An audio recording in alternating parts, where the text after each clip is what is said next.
program today. It's a very interesting topic. How to create another source of income and how to reduce EMI. In this difficult times, काफी सारे लोग हमें ये पूछ रहे हैं कि how to create another source of income, how to reduce EMI. So just wanted to know your views about how this difficult situation people can sail through, kind of. So let's begin this program, and I welcome all my guests as well. Guys, welcome you all in this session. I would like to introduce Mihir here. Mihir has been, he's a founder of Smart Consulting, and he's in the recruitment space, and he's, he must probably the Smart Consulting has recruited more than 3,000 candidates up now. So he is the ideal person जिसको हम पूछ सकते हैं कि what will be the job scenario post COVID, या फिर आज भी कई सारी कंपनीज क्या हायर है, या हमने सुना कि कई सारे कंपनीज जॉब से लोगों को निकाल रहे हैं या फिर सैलरी कट कर रहे हैं. तो मेरी क्या ये सही है? बिल्कुल सही है श्रेया. ये प्रॉब्लम ग्लोबल इशू है. ये कोई एक इंडस्ट्री से रिलेटेड इशू नहीं है. सब जगह across globe in most of the industries we are seeing either companies अपने जॉब्स में कट कर रहे हैं, नंबर ऑफ एम्प्लॉयज कम कर रहे हैं, या तो उनकी सैलरीज कम कर रहे हैं, उनको कुछ केस में लीव्स पे भेज रहे हैं, अनपेड लीव्स दे रहे हैं, and lastly some companies, unfortunate companies, are also winding up at this point. So yes, this issue is very much there. So firstly, I thank you for coming over here. Shreya is the founder of Smart Wealth Financial Services, and I'm sure she has given wealth and investment advice to more than 2,000 families. So I would also like you to introduce to our another guest today, our surprise guest, Mr. Mehta, who is a salaried person. I would like, so basically he's somebody who is an average Indian who's earning a lakh rupees of salary. So Shreya, why don't you take over and introduce Mr. Mehta to us? Okay. So basically we are talking about Mr. Mehta. He is 30-year-old, designation manager, salary 1 lakh rupees per month, wife and kid. His investments are fixed deposit, LIC policy 5 lakh sum assured, premium 50,000, mediclaim he is having 3 lakhs rupees, RD 2,000, mutual fund current investment is 4 lakh 50,000. So the problem is, in the corona crisis he has reduced, the company has reduced the salary to 80,000, and he is having so many EMIs. So 60,000 के वो सिर्फ EMI भर रहे हैं, तो household expense उनके 20,000 है. That's the reason saving is nil. Now guys, here is, this is not just one issue, but issue is also वो जैसे मैंने यहाँ पे बताया, उनके कंपनी की तरफ से ये मेडिक्लेम पॉलिसी उनको दी गई है. अभी अगर कंपनी का जॉब नहीं रहेगा तो मेडिक्लेम पॉलिसी भी नहीं रहेगा. सो that is the another issue. Second issue is, if mister Mehta को कुछ भी हो गया तो sum assured what he is having is only 5 lakhs. मतलब डेथ पे जो कवर है वो सिर्फ 5 लाख का कवर है. So that is an another concern for mister Mehta. Secondly, उनके पास अभी जैसे आपने देखा पैसा नहीं है, तो उनको शायद फिक्स डिपॉजिट तोड़ना पड़ेगा या फिर उनका म्यूचुअल फंड तोड़ना पड़ेगा. प्रॉब्लम तीसरा है कि म्यूचुअल फंड का करंट वैल्यू जितना इन्वेस्ट किया है उससे कम है, बिकॉज मार्केट करंट के डेट में कम, मार्केट डाउन है. So that's the reason mutual fund value is also less. So all these problems anyone, not just mister Mehta, many of our investors are facing. So इसमें what is the solution, क्या करना चाहिए? So mister Mehta has gone to a financial planner. ये एक basic investment pyramid होता है जो हर एक को फॉलो करना होता है. सो बेसिकली ये इन्वेस्टमेंट पिरामिड ने, जैसे आपने देखा होगा, सबसे बेस जो है वो लाइफ इंश्योरेंस है, उसके बाद हेल्थ इंश्योरेंस या मेडिक्लेम है, उसके बाद आप FD, RD, PPF, गोल्ड में इन्वेस्ट करते हो, उसके बाद म्यूचुअल फंड करना होता है, उसके बाद रियल एस्टेट इन्वेस्टमेंट, और सबसे एंड में PMS करके एक इंस्ट्रूमेंट होता है, उसमें आप इन्वेस्ट करते हो. So basically why life insurance is at the down of the pyramid, because जब हम बिल्डिंग भी बांधते हैं ना, तो आपका प्लिंथ बहुत स्ट्रांग होना चाहिए. So life insurance is nothing but the plinth of your any investment और एनी फाइनेंशियल प्लानिंग. अगर कुछ भी हो गया है मिस्टर मेहता या किसी को भी, तो life insurance is the only thing which will help you. So generally that doesn't mean कि keep on buying any number of policies. ये number of policies से उसका कोई लेना देना नहीं है. लाइफ इंश्योरेंस लेते वक्त नंबर 1 आपको सिर्फ और सिर्फ सम अश्योर्ड का ध्यान रखना है. खैर ये लाइफ इंश्योरेंस का टॉपिक नहीं है, so that's the reason I'll not go into that. But आपका इन्वेस्टमेंट अगर ये पिरामिड के हिसाब से नहीं है, तो you have to get your investment recheck. Second, आपके पास हेल्थ इंश्योरेंस और मेडिक्लेम. हमारा लास्ट सेशन ये दोनों के ऊपर हो गया है और हमने काफी डिटेल में बताया है कि ये दोनों चीज क्या है. ये दोनों चीज आपको लेनी जरूरी है. तीसरा इन्वेस्टमेंट हमेशा आपका सेफ इन्वेस्टमेंट होना चाहिए. आप तीसरे लाइन पे देख रहे हो गोल्ड, PPF, FD, PF जैसे इंस्ट्रूमेंट है, तो ये भी आपको सेफ्टी देते हैं. तो ये इमरजेंसी फंड करके आप उसको यूज कर सकते हो. मैंने कई हमारे इन्वेस्टर्स में एक देखा है कि वो लोग शेयर्स में इन्वेस्ट करते हैं पर उनके पास PF और FD नहीं है. वो भी गलत है. चौथा, आपका इन्वेस्टमेंट म्यूचुअल फंड होना चाहिए. कई सारे, मतलब almost you can say 80-90% of the people are scared of mutual funds, shares, PMS etcetera etcetera. Guys ये सेशन में आपको समझ में आएगा कि ये सब चीजें कितनी इंपॉर्टेंट है टू क्रिएट द वेल्थ. ये सब चीजें से आपको सेफ्टी नहीं मिलती, पर डेफिनेटली वेल्थ क्रिएशन होता है. उसके बाद आपका रियल एस्टेट होना चाहिए और उसके एंड में PMS करके एक बहुत खूबसूरत इन्वेस्टमेंट का टूल है जो शेयर्स जैसा ही वर्क करता है. अगर आपको बहुत ज्यादा वेल्थ क्रिएशन करना है, PMS will definitely help you a lot. उसके बाद क्या हुआ? Now here is the thing actually mister Mehta has done.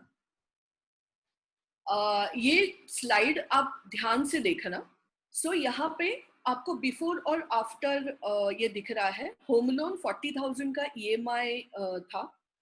Personal loan का उनका EMI 13,000 था. कार लोन EMI 7,000 था. तो टोटल उनके EMI 60,000 के थे. नाउ गाइस 20,000 का उनका हाउस होल्ड एक्सपेंस था. तो that's the reason total saving उनका नील था. So what we have done is we have brought down this 60,000 का EMI to 35,000. So ये कैसे किया, क्या किया? There might be n number of questions you might be having. So इसमें मुझे ये आपको बताना है कि this is what called debt restructuring. Debt restructuring का मतलब ही ये है कि आपके पास जितने जितने डेट है, डेट का मतलब लोन, आपके पास जितने जितने लोन है, वो लोन अगर एक्सपेंसिव लोन है, जैसे आपने यहाँ पे देखा होगा कि पर्सनल लोन जो है नील किया, तो हमने पर्सनल लोन जो सबसे ज्यादा रेट ऑफ इंटरेस्ट वाला है, हमने उसको कट ऑफ किया, मतलब हमने उसको पे ऑफ किया. कार लोन जो था, जो बहुत कम रेट ऑफ इंटरेस्ट का था, वो हमने कंटिन्यू किया है. और होम लोन 40,000 का हमने उसको रिड्यूस किया है. So there are many questions about home loan जो हमें यहाँ पे मिले हैं. आप सब लोगों को पता होगा कि मोरेटोरियम करके एक चीज जो गवर्नमेंट ने बोली है, ये चीज के अंदर ऑलमोस्ट हमारा मार्च एंड में लॉकडाउन हुआ. अप्रैल में approximately government has come up with this. What this says is 3 महीने तक, आई रिपीट, 3 महीने तक आपका EMI नहीं भी भरते हो तो भी चलेगा. ये बहुत ध्यान से सुनना. 3 महीने तक आप EMI नहीं भरते हो तो चलेगा. अभी कुछ दिनों पहले government has extended this to another 3 months. इसका मतलब है कि 6 month तक, मतलब अप्रैल, मई, जून, जुलाई, अगस्त, सितंबर तक आपका अगर EMI नहीं भरते हो तो चलेगा. इसका प्रोसीजर क्या है? सिंपली आपका जो कोई लोन है वो बैंक के साइट पे जाके आपको ये ऑप्शन को ऑप्ट करना है, मोरेटोरियम ऑप्शन को आपको ऑप्ट करना है. बट तो Shreya just disturbing you here, तो आपने ये ऑप्शन मिस्टर मेहता को क्यों नहीं दिया? I just wanted to understand. Yes, I was just explaining, Mihir, what exactly this option is, and thank you, you came back. So I was just explaining पहले कि ये option क्या है और ये हमने उनको क्यों नहीं दिया, ये भी मैं explain करती हूँ. So number one, पहले तो ये जैसे मैंने बताया कि ये option ये है कि आप EMI भी नहीं भरते हो तो भी चलेगा. But इसमें I will not say catch, but इसमें आपको ये समझना बहुत important है कि गवर्नमेंट इज सेइंग कि आप EMI नहीं भरते हो तो चलेगा, बट इसमें गवर्नमेंट आपका जो इंटरेस्ट है वो एड बैक कर रहा है. इसका मतलब मैं अगेन डिटेल में समझाती हूँ. फॉर एग्जांपल, आपका 20 लाख का लोन है, आपका EMI मानो 20,000 है, 16,000 आपका इंटरेस्ट है, 4,000 आपका प्रिंसिपल है. जनरली इंटरेस्ट प्रिंसिपल से बहुत ज्यादा रहता है, ऑलमोस्ट नया लोन है तो 90-80% रहता है. तो ये जो 16,000 का आपका इंटरेस्ट है, अगर आपने EMI नहीं भरा तो ये पूरा का पूरा इंटरेस्ट आपके 20 लाख में एड बैक होगा और उसके ऊपर आपको फिर से इंटरेस्ट भरना पड़ेगा. मतलब मोरेटोरियम ऑप्शन में इंटरेस्ट के ऊपर इंटरेस्ट आपको लग रहा है. तो नंबर वन, किसको ये लेना चाहिए? बिल्कुल भी जिसके पास जीरो पैसा है उसको ये लेना चाहिए. अभी मिहिर का क्वेश्चन है कि मेहता जी के पास ही जीरो पैसा बचा है, उनके पास पैसा बचा ही नहीं है, फिर भी हम उनको नहीं दे रहे क्योंकि ये फाइनेंशियली वायबल या ये फाइनेंशियली अच्छा ऑप्शन नहीं है. बट बाकी लोग हैं जिनको ये ऑप्शन लेना है, उनको मैं उसके प्लस और माइनस बताती हूँ. प्लस एक ही है कि आपको फिलहाल के लिए एक फील गुड फैक्टर मिलता है कि मुझे पॉज हो गया मेरा EMI, आपका वेव ऑफ नहीं हुआ है, सिर्फ पॉज ही हुआ है. बट माइनस इसके बहुत सारे हैं. नंबर वन, आपका इंटरेस्ट के ऊपर इंटरेस्ट चल रहा है. नंबर सेकंड, आपका सिबिल में कोई चेंज नहीं होता है, बट आपका क्रेडिट इशू हो सकता है. मतलब 4 महीने के बाद अगर आपको पर्सनल लोन या क्रेडिट कार्ड लेना है, शायद आपको नहीं मिलेगा बिकॉज आपने ये ऑप्शन ऑप्ट किया है. सेकेंडली मैं आपको बताऊं कि ऐसा भी हो सकता है कि मानो किसी का जून 10 में EMI ड्यू है और आप आज ये ऑप्शन को ऑप्ट कर रहे हैं, आपके पास पैसा आ गया तो फिर से आप नॉर्मल EMI में शिफ्ट हो सकते हो. तो गवर्नमेंट ऐसा नहीं बोल रहा है कि कंपलसरी आपको ये 6 महीना लेना ही पड़ेगा. बट आपने 4 महीना ये ऑप्शन लिया और उसके बाद में आपके पास लमसम पैसा आया और आपने बैंक को वो लमसम पैसा दिया, तो बैंक आपको इंटरेस्ट कम नहीं करता. नॉर्मल जैसा प्रिंसिपल डिडक्शन होता है नॉर्मल केस में, वैसा ही वो ट्रीट होता है. So that is the reason, Mihir, we have not given this option to Mr. Mehta. So that is the reason we have not given this option to Mr. Mehta. But अगर हमने ये option mister Mehta को नहीं दिया है तो many people would ask कि तो फिर कौन सा ऑप्शन आपने दिया मिस्टर मेहता को कि अचानक उनका 60,000 का EMI 35,000 EMI बन गया. So guys, there is a second option called loan transfer. कुछ एक थंब रूल है. जब कोई भी प्रकार का लोन लेते हो, लिटरली आपके पास अगर पेन पेपर है तो ये लिख लेना मैं जो बता रही हूँ. Number one, always avoid personal loan kind of loans. जो loan heavy rate of interest charge करते हैं, please please please avoid those loans. Number second, always go for home loan.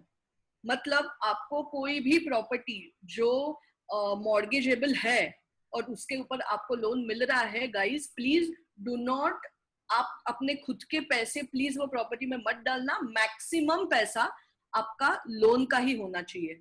Number third, कई लोगों ने हमें क्वेश्चन पूछा है कि श्रेया हम बीच में पे ऑफ करें तो लोन, मतलब हमारे पास अभी बोनस का 2 लाख पड़ा है तो माइट एज वेल वो क्या इन्वेस्ट करने से अच्छा वो लोन में डाल देते हैं तो उतना बर्डन कम होगा. Please please please, you are doing a biggest mistake अगर आप ये कर रहे हो. We can give you literally 100 proofs which says that financially it is a very bad decision to pay off your loan.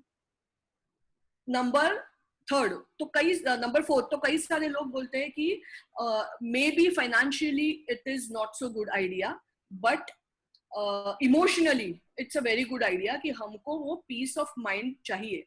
Yeah, so some of the people would also like to know about loan against securities, LAS.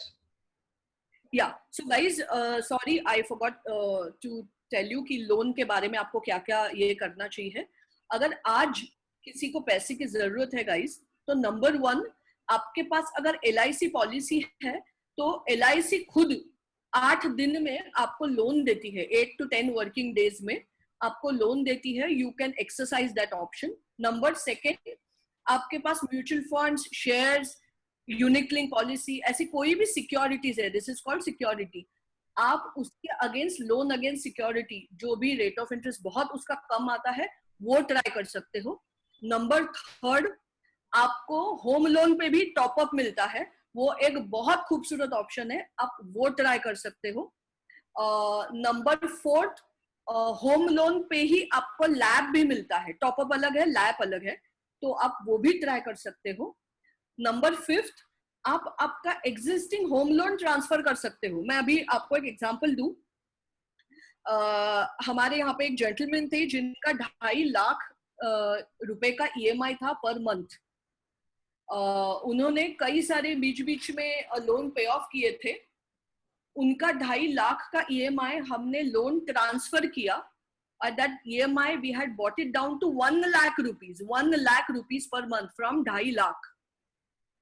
Because उनका जो EMI था वो NBFC से loan था. तो guys, another point to be mention, never never never go for NBFC.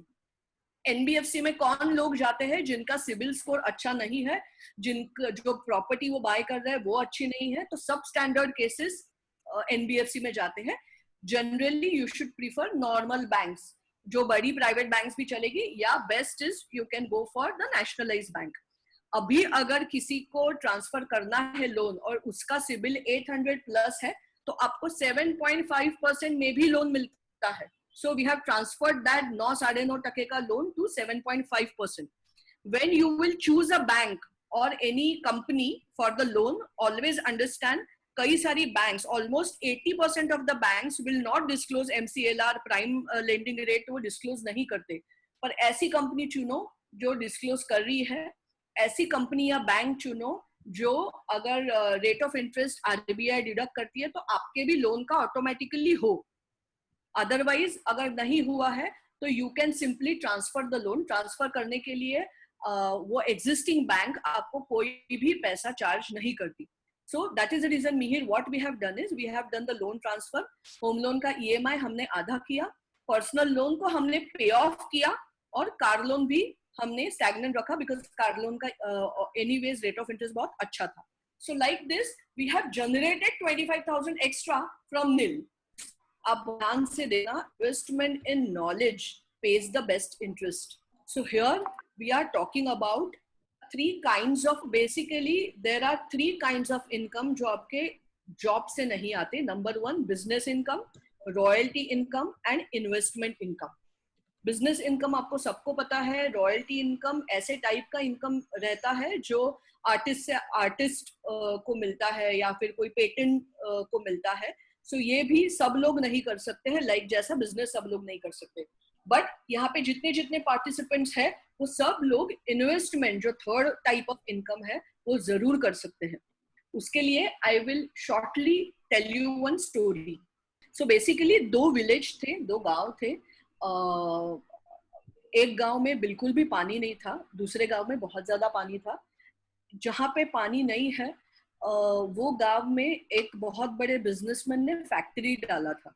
वो factory में उसने कई सारे लोगों की रिक्रूटमेंट की, कई सारे लोगों को जॉब दिया. वो लोगों का काम यही था कि जैसे आपको पिक्चर में दिख रहा है, बकेट से आप दूसरे गांव से पानी लेके आना. सो many people was getting good salary. कई सारे लोगों ने ओवर टाइम भी कमाया, कई सारे लोगों ने इंसेंटिव्स कमाए बिकॉज बहुत सारे बकेट्स उन्होंने भर के लेके आया. एक ही इंसान था, ही थॉट डिफरेंटली. उसको लगा कि ये एक बकेट में और इतने छोटे सैलरी में मुझे नहीं चाहिए. I want a second income. उसने क्या किया, उसने एक पाइपलाइन बनाना चालू किया। बहुत उसको खर्चा आया पाइपलाइन बनाने का, बहुत पेशेंस लगा, बिकॉज बहुत टाइम लगा पाइपलाइन बनाने के लिए, उसके एफर्ट्स गए, उसका सब कुछ उसने दिया वो पाइपलाइन को। बट व्हेन एक्चुअली जो पाइपलाइन बन के रेडी हुआ, दैट गाय, उसने बहुत सारा पैसा कमाया जो वो जॉब से भी नहीं कमा पाया। So guys, are you carrying a buckets और बिल्डिंग अ पाइपलाइन?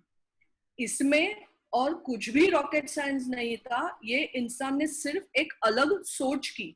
तो आज हम वो अलग सोच की बात करेंगे। वो अलग सोच क्या है? How do rich people think? I will not call rich, I will call financially free.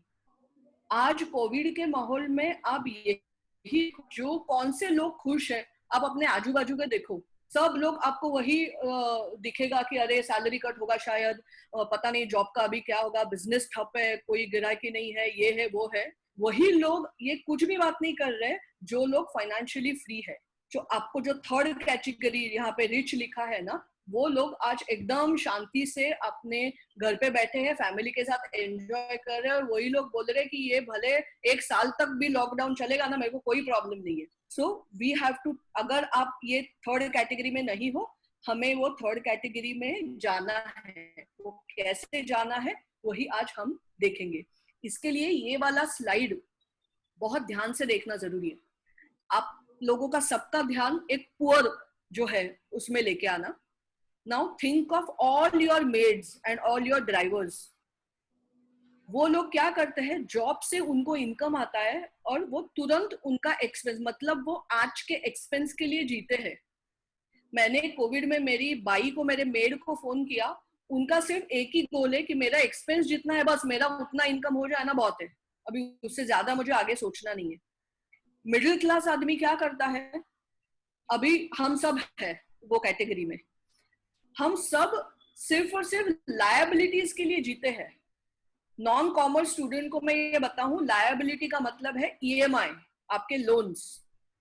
तो आप वो अगर मिडिल क्लास के नीचे देखोगे, जॉब से उनको इनकम आता है, इनकम से हम तुरंत लोन का लायबिलिटी पे ऑफ करते हैं। जैसे मिस्टर मेहता को 80,000 आया, तुरंत उसमें से 60,000 खा लिया बैंक ने, और बाद में हम बचा कुचा जो पैसा आता है उसमें से एक्सपेंस करते हैं, बस बात खत्म, उसके आगे हम सोचते ही नहीं है।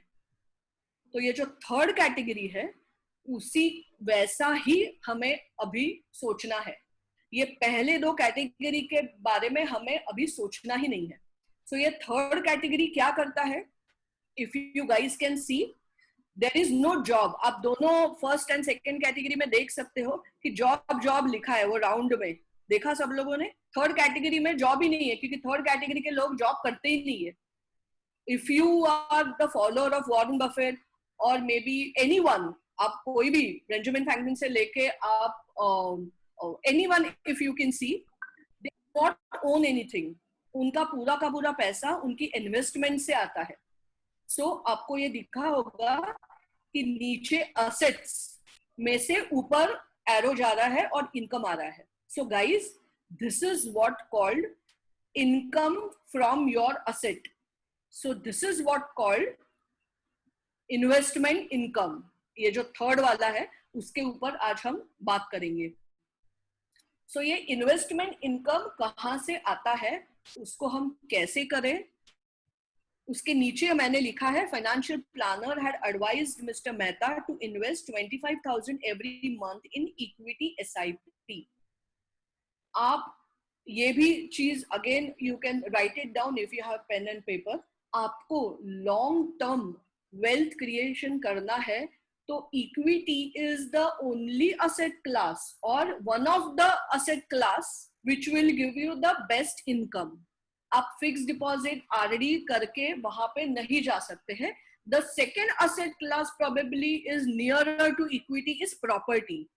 ये दो ही ऐसे असेट क्लास है जिनमें इतनी ताकत है कि वो बहुत ज्यादा आपको रिटर्न्स दे पाए। प्रॉपर्टी के लिए ऑफ कोर्स आपको बड़ा पैसा लगता है, या जैसे मैंने बोला आप ईएमआई पे प्रॉपर्टी खरीद सकते हो। पर इक्विटी इन्वेस्टमेंट के लिए आपको महीने का 500 रुपया भी आप इन्वेस्ट कर सकते हो. आगे जाके हम देखेंगे कि ये कैसे वर्क करता है. सो गाइज, ये 25,000 ये बहुत इंपॉर्टेंट स्लाइड है. अगर हम बीच में डिस्कनेक्ट हो रहे हैं so please join back. So because actual आगे अपना सेशन है जिसमें I will explain you how we have done it. So इसमें आपको ये दिख रहा है कि 25,000 30 इयर्स के थे मिस्टर मेहता जब उन्होंने इन्वेस्टमेंट चालू किया, जब कोविड आया था और उनके पास कुछ भी बचा नहीं था. I will go back to this slide. उनके पास कुछ भी बचा नहीं था और सडनली ये 25,000 उनके फाइनेंशियल प्लानर ने उनका बचाया because he did the debt restructuring. यही 25,000 मिस्टर मेहता अदरवाइज क्या कर देते, फिर से पर्सनल लोन, फिर से EMI, फिर से शोशा FB के लिए he would have spent that 25,000. पर हमने वो इन्वेस्ट किया और आज का ये सिचुएशन है. At the age of 40, Mr. Mehta is having 60 lakhs of rupees and he is getting 50,000 per month. At the age of 50, Mr. Mehta will be having 2,10,000 per month income, जो हम extra income की बात कर रहे हैं. जब वो 60 में पहुंचेंगे उनका मंथली इनकम 7.5 लाख होगा. 70 में पहुंचेंगे उनका मंथली इनकम 25 लाख होगा.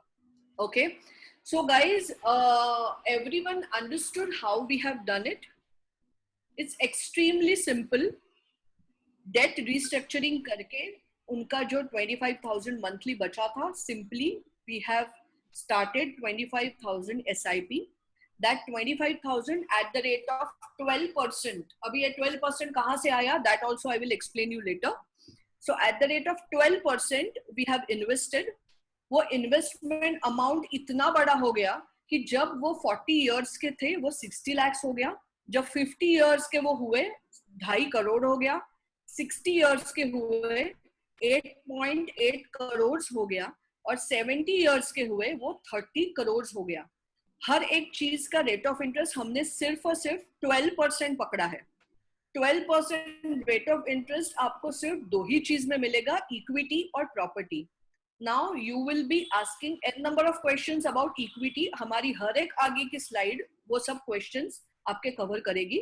मुझे इतना ही बताना है, 50,000 से लेके 25 lakhs का मंथली इनकम आपको सिर्फ और सिर्फ आपका इक्विटी इन्वेस्टमेंट देने की उसमें ताकत है. बट इतना सब कुछ होने के बावजूद आपको ये परसेंटेज सुन के you will get shocked. There are only 3% of the people will stay invested for such a long period. So, इसमें दिक्कतें क्या-क्या आती हैं? In fact, Warren Buffett also said, never depend on your single income. Make investment to create a second source. आपको हर एक को इनको पढ़ना जरूरी है. At the end of the session, we will be also tell you कि आपको वो कौन सी YouTube मूवीज है जो आपको देखना चाहिए, वो कौन से बुक्स है जो आपको रीड करना चाहिए. ये सब आइडियाज वो बुक से we have referred. So speed we have named it speed breaker. हम क्यों नहीं ये करते? स्पीड ब्रेकर नंबर 1, ये जो आप सेंसेक्स का जो लाइन देख रहे हो, जो मोस्टली आपके जो ECG आता है वैसा ही दिखता है. और ECG देख के या करते वक्त हम जितना डरते हैं, ये लाइन देख के भी बहुत सारे लोग इतना ही डरते हैं. And that is the reason many people stay away from the equity. ये अगर आपने you can Google this after this session, you can Google all these things. It is readily available on any of. Yes. Yeah, we are getting a question that 12% possible नहीं है, market इतना गिरा हुआ है. So people are a bit skeptical about it. Exactly. तो इसी के लिए अपनी हर एक स्लाइड को अगर आप ध्यान से देखोगे ना, you will end of the session you will get your answer. ठीक है, तो बहुत ज्यादा ध्यान से देखना. मार्केट बार नहीं गिरा है. ये वाला जो मार्केट है सिर्फ 30-40% गिरा है. इसके पहले जो लेमन ब्रदर क्राइसिस हुआ था 2008 में, जिससे मार्केट ऑलमोस्ट 70% गिरा था, 20,000 का 8-9 हजार पे पहुंच गया था। तो उतना तो कोविड में अभी गिरा भी नहीं है। सो इफ यू कैन सी, पता नहीं सब लोग को ये दिख रहा है कि नहीं दिख रहा है, but anyone who would like to have this kind of things, we can email them. You can simply हमें email कर सकते हो to ask for these slides. We will mail you. Jan 1991 से लेके आज तक का ये स्लाइड है, जिसमें हर बार मार्केट गिरता है। मार्केट का नेचर ही है गिरना, पर अपना प्रॉब्लम है कि हम सिर्फ गिरा हुआ ही मार्केट देखते हैं। गिरे हुए मार्केट में जो इंसान इन्वेस्ट नहीं करता, वो जिंदगी में एक्स्ट्रा इनकम या फिर ज्यादा रिटर्न बना नहीं सकता है। कोई अल्लादीन का चिराग नहीं है कि फिक्स डिपॉजिट में बैठे बैठे आपको बहुत ज्यादा इनकम आए। You have to take a risk to get the return. जब हम 11th स्टैंडर्ड में थे, हमें एक बेसिक रूल समझाया था मनी के बारे में, जो बहुत इंपॉर्टेंट है। High risk high return. There is no concept in the world which says that low risk high return या हाई रिस्क लो रिटर्न। ये कंसेप्ट ही नहीं है। So you have to take a high risk to get a high return. But किसमें जाना है, कैसे जाना है, वो जाते वक्त क्या क्या आपको ध्यान रखना पड़ेगा, ये सब एक्सपर्ट एडवाइस से ही आप करना। सिंस अगर आपको इसमें आपको लगता है कि नॉलेज नहीं है या you have burned your fingers in equity market. Number 1, मैं जो सबसे I must have addressed more than 5 to 7,000 people. We also take financial planning trainings, we take financial planning seminars in various corporates. We do have clients जिनका हमने personal counseling किया है। So behavior के बारे में अगर मैं बोलूं तो मुझे ऐसा लगता है कि एक बहुत बड़ा behavior का trait है अपना लालच। अगर वो trait को हम अगर बाजू में रखते हैं ना, तो ही ये जो हम बात कर रहे हैं wealth creation possible है। लालच हर वो चीज में आपको आपका पैसा डुबाता है। सो प्लीज यहाँ पे कोई रॉकेट साइंस नहीं है। आपका इन्वेस्टमेंट सबसे बोरिंग होना चाहिए, तो ही वो सबसे खूबसूरत इन्वेस्टमेंट है। जो इन्वेस्टमेंट आपको बहुत ज्यादा एक्साइटमेंट दे रहा है, वो इन्वेस्टमेंट अच्छा नहीं है। तो मार्केट गिर रहा है तो आपको सबको खुश होना चाहिए। इफ यू आस्क मी, अगर अभी मतलब अभी का देखेंगे तो ऑलमोस्ट 25-30% से भी ज्यादा मार्केट ऊपर है। मार्केट गिरा हुआ नहीं है, इससे भी पहले बहुत ज्यादा गिरा था, ऑलमोस्ट 30% ऊपर है। So people like me, we are sad because हमें तो इन्वेस्ट करना है, तो मार्केट ऊपर नहीं चाहिए।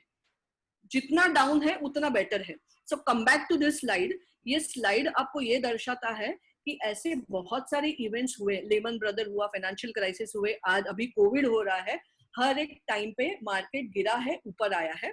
तो भी अगर कोई भी 10 साल 20 साल का आप ग्राफ देखोगे, मार्केट हमेशा ऊपर ही जाता है, बीच बीच में गिरता है। एक बहुत फनी एंड इंटरेस्टिंग स्लाइड है ये साइड वाला सर्कल देखो। फिर से सेंसेक्स 20,000 था दिसंबर 2010 में, उसके बीच में सेंसेक्स 9,000 हो गया था मार्च 2009 में।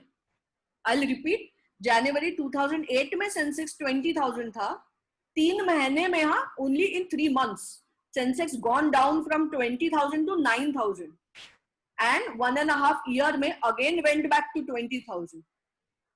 अभी एक बहुत इंटरेस्टिंग चीज यहाँ पे ऑब्जर्व की कि अगर आप SIP, जो जिसके ऊपर हम बोल रहे हैं कि ये बहुत खूबसूरत टूल है, आपको इन्वेस्ट करना चाहिए। अगर आपने सिंपल 1,000 का SIP जब मार्केट 20,000 था तब चालू किया होता था Jan 2008 में, और फिर से जब मार्केट 20,000 ही है तब आपने उसको बंद भी किया रहता था दिसंबर 2010 में, फिर भी के SIP ने कंपाउंडेड 27% रिटर्न दिए हैं। और हम क्या करते हैं, we only look at the market. So it is a very wrong notion कि मार्केट अगर 20 का 20,000 हुआ तो मेरा SIP थोड़ी बढ़ेगा, because SIP is nothing but it works on रूपी कॉस्ट एवरेजिंग। अभी हम बहुत ज्यादा टेक्निकलिटी में नहीं जाते हैं, बट बिकॉज ऑफ रूपी cost averaging your SIP has given 27% return in spite आपका मार्केट जहां पे है वहां से ही उतना ही है। बट जो बीच में नीचे गया था ना, तो जो लोग बोल रहे हैं कि मार्केट 12% रिटर्न नहीं देता, market has given 27% in this kind of scenario as well, फिर भी we are considering it gives you 12%. So इससे हमें ये सीख मिलती है कि majority of the people, not necessary mister Mehta के जैसे जिनके पास पैसा ही नहीं है, जिनके पास पैसा है भी ना, वो भी आपका SIP बंद कर रहे हैं। क्यों? क्योंकि वो डरे हुए हैं। जितना आदमी डरा हुआ रहता है, you can refer all your Warren Buffett quotes कि you should be greedy when people are scared. So always invest more when market is shaky. Everywhere if you see negative signs, आप ज्यादा इन्वेस्ट करना चालू करो, आपको इतना spike मिलेगा। अगर आपने 2010 के रिटर्न्स देखे 9,000 to 20,000, you can understand how many times it has grown in hardly 1 year. Okay, so invest more. The second speed breaker. We just got one question. Since you are talking about SIP, somebody is asking whether SIP is taxable. Last year, Modi government has changed the tax rules. Earlier, it was tax free.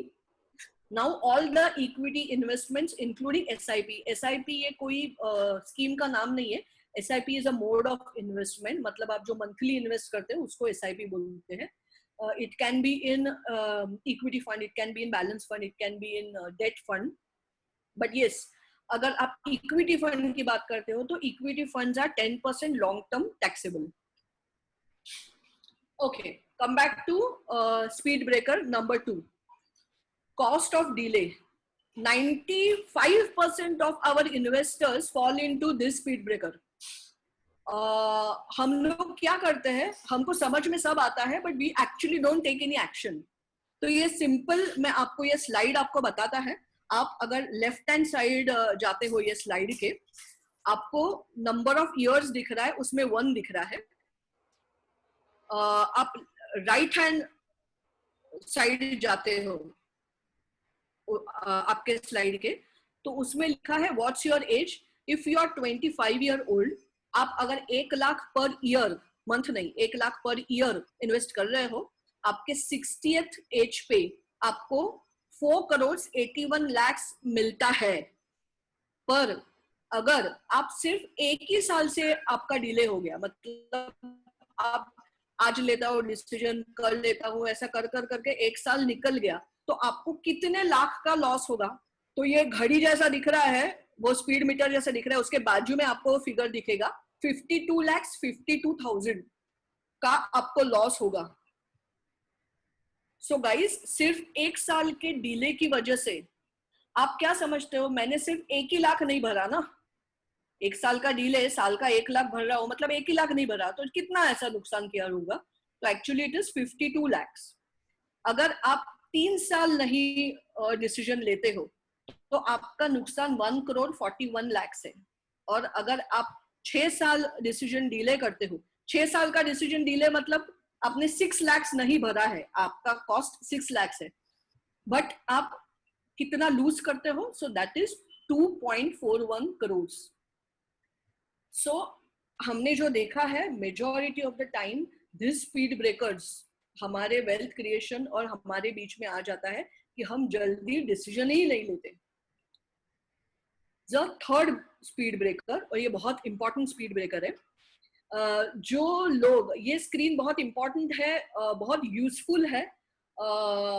ये जो screen जो इंसान समझा, आपको शायद दिख नहीं रही होगी बराबर अगर आप लैपटॉप पे नहीं हो. ये स्क्रीन ये दर्शाता है, जैसे अगर आपको CAGR रिटर्न दिख रहे हैं 1 ईयर के, तो ये स्क्रीन दर्शाता है आपने इक्विटी इन्वेस्टमेंट सिर्फ 1 साल के लिए की है. मतलब लास्ट ईयर आपने चालू किया कोई भी म्यूचुअल फंड या कोई भी शेयर्स या कोई भी PMS आपने लास्ट ईयर के लिए चालू किया, तो आपको 27% चांसेस है कि आपको निगेटिव रिटर्न मिले. तो जो लोग यहाँ पे बोल रहे हैं ना कि 12% रिटर्न नहीं मिलता है, निगेटिव ही जाता है, मार्केट कितना डाउन है, वो सिर्फ 1 साल की बात कर रहे हैं. तो जैसे हमने हमारे पहले इन्वेस्टमेंट पिरामिड में बोला है कि there are certain rules and regulation when it comes to investment, वैसे ही रूल से आपको चलना है. आपको अगर यहाँ से हमेशा, इफ यू कैन अगेन, शायद किसी ने मिस किया होगा, I will repeat this, you can go to our YouTube channel जो श्रेया वैद्य के नाम पे है. There are many videos available, you can see those videos. उसमें से एक वीडियो में मैंने एक एग्जाम्पल दिया है कि इन्वेस्टमेंट के रूल्स एंड रेगुलेशन समझने के लिए वो एग्जांपल है। उसमें मैंने ये बोला था कि आप बोरीवली में रहते हो और आपको कांदिवली जाना है, तो आपको क्या क्या अवेलेबल टूल्स है। तो बस है, रिक्शा है, खुद का गाड़ी, आप चल के भी जा सकते हो। अगर आपको यहाँ से अंधेरी जाना है तो एक दो टूल उसमें से कम हो जाते हैं। यहाँ से पूना जाते हो तो कई सारे टूल्स कम हो जाते हैं। यहाँ से यूएस जाना है तो एक ही टूल अवेलेबल है, विच इज फ्लाइट। वैसा ही इन्वेस्टमेंट का है, आपको शॉर्ट टर्म इन्वेस्टमेंट करना है। You have to put your money in things like fixed deposit. Please short term के लिए आप इक्विटी में मत जाना। इक्विटी आपको यहाँ से यूएस पहुंचाता है, मतलब इक्विटी भले रिस्की है पर यूएस जाने के लिए आपको रिस्की फ्लाइट ही लेना पड़ेगा। यू डू नॉट, आप बस से यूएस नहीं जा सकते, तो पता नहीं कब पहुंचोगे। So many people take LIC policies for the wealth creation, many people take RDs for wealth creation, many people take PPF for wealth creation.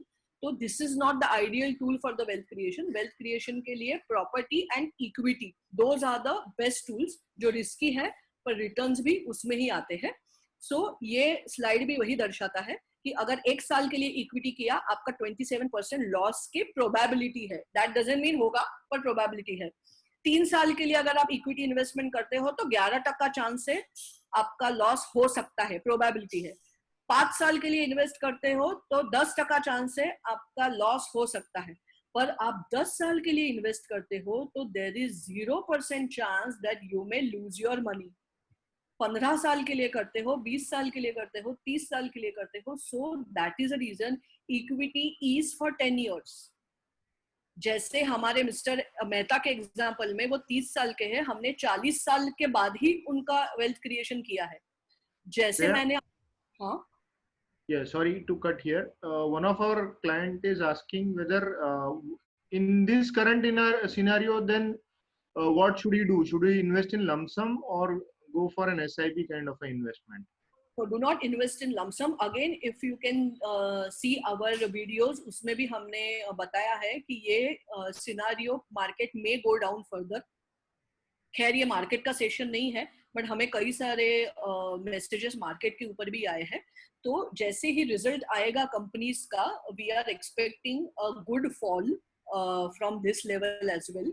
तो कभी भी इक्विटी में लमसम से अच्छा SIP या STP, आपके पास लमसम पड़ा है तो STP वे में आप इन्वेस्टमेंट कर सकते हो, इसका सिस्टमैटिक ट्रांसफर प्लान जिसको बोलते हैं।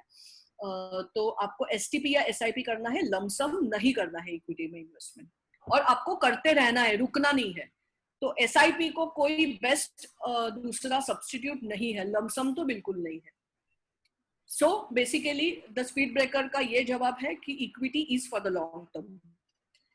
पर मुझे कई सारे मेरे इन्वेस्टर ये भी पूछते हैं कि श्रेया 2009 में, अगर जो 2009 जो सबसे बड़ा फॉल आया था, जो अभी भी आया है और भी आएगा, तो आज आप डेट के साथ लिख लो, जो जो लोग इन्वेस्ट करेंगे वो 5 साल के बाद, 6 साल के बाद you will see the magic of the equity. ये अनबिलीवेबल मैजिक होगा। बट ये लोगों को तभी समझ में आता है जब आजू बाजू लोग कमाते हैं, और देन वी सी कि अरे we should have invested. But again लालच नहीं होना चाहिए। आई एम नॉट सेइंग कि 6 साल के बाद आप देखो, but what am I saying is, Maruti car का पैसा, मतलब अगर आपने 5 लाख डाला होता 2009 में, तो 2015 में आप मर्सिडीज कार का आपका पैसा बना था, मतलब इतना जंप हुआ था। But why we are saying long term, क्योंकि अगर आपने बाइक, अगर ये आपने 6 साल के लिए किया होता था तो आपका मारुति का पैसा मर्सिडीज जितना हुआ है। बट अगर आप 14 साल के लिए रुकते हैं तो आपका पैसा, बाइक का पैसा, मतलब आई डोंट नो 50-60,000 का पैसा रोल्स रॉयस ले सकते हो, इतना बड़ा वो पैसा बना है। So that is the reason equity is for the long term. जैसे इसके लिए हमने पाइप का एग्जांपल क्यों दिया, जो पाइप लाइन उसने बनाया, it is a very patient आपको रहना चाहिए। वॉरेन बफेट का और एक कोट मुझे याद आया, equity profit is nothing but transferring your money from impatient to patient. जो इम्पेशेंट लोग हैं जो लॉस करके निकल जाते हैं, और पेशेंट जो लोग हैं उनके पास उनका प्रॉफिट जमा होता है। तो guys please be patient, please stay there for a longer term. और एक स्पीड ब्रेकर नंबर 4, शायद 10 मिनट में मेरा सेशन खत्म हो जाएगा and then we can open for question answers if time permits. ये स्पीड ब्रेकर नंबर 4 है। राम श्याम हमारे 2 फ्रेंड्स हैं। राम का एज है 28 year old, Shyam 48 year old है। राम सिर्फ 5,000 इन्वेस्ट कर रहा है, श्याम 15,000 इन्वेस्ट कर रहा है, 3 टाइम्स हायर। दोनों का रिटर्न्स अज्यूम 15-15% है और दोनों के 58 एज में, मतलब शाम के लिए 58 में मतलब सिर्फ 10 इयर्स है। राम का एज कम है 28, तो उसके लिए 30 इयर्स है। तो इसमें दोनों का इन्वेस्टमेंट सेम है, फिर भी वेल्थ एक्यूमुलेशन जो है वो राम का ऑलमोस्ट 3 करोड़ है और श्याम का सिर्फ 42 लाख है। तो इसमें हमें और एक प्रिंसिपल इम्पोर्टेंट है जो याद रखना है कि जितना जल्दी चालू करो। Many of my friends they से कि अरे अभी तो नहीं, अच्छा खासा जब पैसा जमा हो जाएगा ना तब हम चालू करेंगे। आप प्लीज अच्छा खासा पैसा जमा होने तक रुको मत। आप मियर 500 रुपीज से भी चालू कर सकते हो, बिकॉज इन्वेस्टमेंट में जो सबसे इम्पोर्टेंट चीज है वो टाइम है दोस्तों, पैसा नहीं। तो that is I am saying, अगर आपके पास इतना टाइम नहीं है, आपको लगता है कि we have already now cross that investment age और etcetera etcetera, you can please guide your kids. My son is 10 year old and I have already told them the importance of money. Unfortunately schools में ये हमें नहीं सिखाया जाता है, but money is a very very important part of our life. Covid ने हमें फिर से ये सिखा दिया है। तो प्लीज आपके बच्चों को ये सब शिक्षा देना कि व्हाट इज मनी, इन्वेस्टमेंट क्या है, etcetera etcetera. The last speed breaker is, कई सारे लोग इसमें फेल हो जाते हैं। There are different asset classes, equity, gold, FD and RD.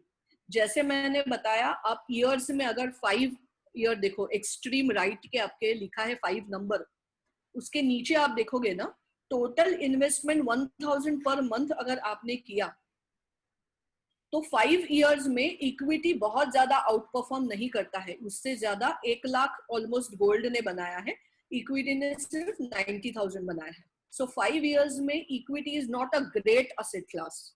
But अगर आप 10 ईयर्स देखोगे तो equity investment is 3.5 lakh, gold investment is 3.2, FD आपको 1.8 रिटर्न देता है, आरडी आपको 1.6 लाख देता है।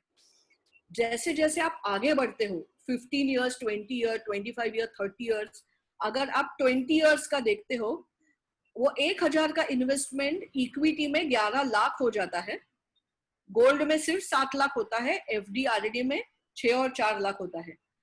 अगर आप 30 इयर्स हो जाते हो तो इक्विटी इतना आउट परफॉर्म करता है कि इक्विटी के आजू बाजू भी कोई असेट, मतलब फाइनेंशियल असेट क्लास नहीं आता है। Non financial asset class property शायद आ सकता है, पर वो भी इक्विटी ही नंबर 1 रहेगा। इफ यू, जब सेंसेक्स चालू हुआ था 1980 से लेके आज तक, कोई भी कंट्री का आप देख लो, equity will always outperform all the financial asset classes. But हम क्या करते हैं, जो वॉलेटिलिटी है इक्विटी में, जो पहले 5 साल 10 साल हमको दिखती है ना, इससे हम डर जाते हैं और हम फिर से हमारा इक्विटी में लॉस बुक करके आरडी और एफडी जैसे या कोई भी सेफ इंस्ट्रूमेंट में आ जाते हैं, जिससे हम वो जो लॉन्ग टर्म का फायदा है वो हम नहीं ले पाते। सो गाइज, ये मेरा प्रेजेंटेशन यहाँ पे खत्म हो गया है। If time permits, if Mihir allows, we can ask for the question answers. इसके पहले सबको आपको बता दूं, ये हमारे रिकमेंडेड बुक्स है, rich dad poor dad, Robert Kiyosaki, cash flow quadrant, intelligent investor. आपको अगर ये चीज में इंटरेस्ट है कि हम एक्स्ट्रा इनकम कैसे करें, क्या करें, गाइडेंस के लिए आप बुक ये देख सकते हो। Also we have the recommended YouTube movies. ये मूवीज मतलब ये शॉर्ट मूवीज है 30-30 मिनट्स की, 1 इडियट एंड बचत निवेश बढ़त। ये आप अभी जो फ्री टाइम है, ये दोनों चीजें आप कर सकते हो। And thank you guys. Happy investing. I would really like to thank all our participants. I would also tell you that the recording of this video would be available on YouTube. I would request you all to go to YouTube and subscribe to our channel, as well as like the previously posted videos. Any further questions, we would be having more such sessions. So our team would be getting in touch with you. And once again, we would like to thank you all for joining. Thank you, everyone. Thank you, Sakshi. Thank you, Parth. Thank you, everyone, for helping us. Thank you, Mihir, for conducting it wonderfully. And sorry, guys, there was some disturbance in between. You can always connect us. Shreya Vaidya is a YouTube channel. You can keep watching that channel for more such videos. Thank you.